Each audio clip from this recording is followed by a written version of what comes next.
নমস্কার বন্ধুরা, আমি সুমিতা। আশা করছি আপনারা সবাই ভালো আছেন। আমি পূর্ব মেদিনীপুর জেলার তমলুক শহর থেকে বলছি। আমার একটা ছাদ বাগান আছে, তো তোমাদের সেই ভিডিও শেয়ার করছি। তো তোমরা প্রথমে দেখলে টগর ফুলের গাছ।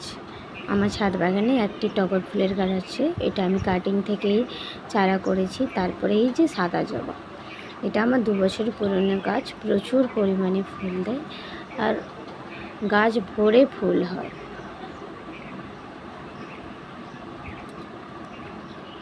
তারপরে এই টুকটুকে লাল জবা, এটাও আমি একটা আমার পাশের বাড়ির ডাল ভেঙে বর্ষাতে পুঁতে দিয়েছিলাম, সেইখান থেকে ডাল করেছি। এটা আমার ছাদ বাগানের প্রথম জবা গাছ।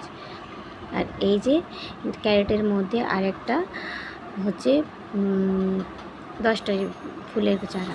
আর এটা আছে করবী ফুলের গাছ। প্রচুর আমাকে ফুল দিয়েছে, গাছ ভরে ভরে। তোমরা তো আরও ভিডিওতে দেখেছো আমার গাছ ভরে ভরে ফুল দিয়েছে। এর আমি খুব একটা যত্ন করি না, এ অটোমেটিকলি ফুল দেয়, টাইমে জলটা সারটা দিয়ে দিলে। আর তারপরে যে আমার বাগানে প্রচুর পরিমাণ নয়নতারার ফুল আছে, সাদা আর এই কালারটা, এই দুটো প্রচুর পরিমাণে ফুল হয়। আর এর পাশে আছে একটা টগর, এটা হয় বড় ধরনের টগর, এর পাপড়িগুলো বড় আর হালকা একটা মিষ্টি গন্ধ আছে। আমাদের তো বলেইছি যে আমার প্রচুর পরিমাণ নয়নতারা, কারণ আমি নয়নতারা চারা লাগাই না। আমার প্রতিটা টবের পাশে এত নয়নতারা চারা হয় যে আমি সেটাকে তুলতে পারি না, যে থাক। আর এই যে আমার কাগজ ফুলের গাছ, এটা জাস্ট একটা লাল লাল আভাস, কিন্তু ফুটে যখন গোলাপি রঙেরই ফুলটা ফোটে। এখন অবশ্য কুড়ি আছে। আর এই যে আরেকটা কাঁটা গাছ, এর নামটা আমি ঠিক ভুলে গিয়েছি। আর একটা আছে নীল অপরাজিতা। আর এই যে রজনীগন্ধা আছে, এই যে হচ্ছে তোমার রেন লিলি। এবছর আমাকে প্রচুর বৃষ্টি হওয়ার কারণে প্রচুর ফুল দিচ্ছে। আর এখানে শীতের চন্দ্রমল্লিকাগুলো রেখেছি, গাছগুলো মরো হয়ে গেছে, তো এটাকে নিচে নিয়ে চলে যাবো পরের বছরে লাগানোর জন্য। আর এই টবগুলোতে লাগাবো দোপাটি ফুলের গাছ। আর আমাদের ওই দূর থেকে দেখো রাধাচূড়া গাছ ভর্তি হয়ে হলুদ রঙের রাধাচূড়া হয়েছে, খুব সুন্দর দেখতে লাগছে।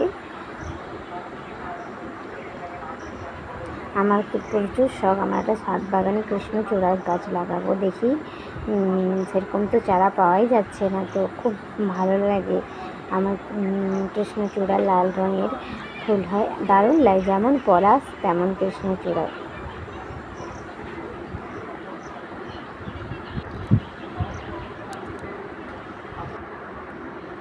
আর এই যে রজনীগন্ধা পড়ে এসেছে। আর আমার ড্রাগন গাছে ফুল এসেছে, 4টা হয়েছে, তার মধ্যে একটা লাল লাল হয়ে যাচ্ছে। মোটামুটি 3টা ফুল ফুটেছে, মানে কুঁড়ি হচ্ছে, বড় হয়েছে, তো ফুটলে তারপরে জানাবো। দেখো ওই যে একটা বড়োর পাশে ওইটা ছোটো হলুদ, ওইটা লাল হয়ে গিয়েছে। আর এটাই নিচে অনেকটাই, ফুলটা অনেকটাই বড় হয়ে গেছে। তো তোমাদের কেমন লাগছে ভিডিও অবশ্যই আমাকে কমেন্ট করে জানিও, আর পাশে থেকো সবাই।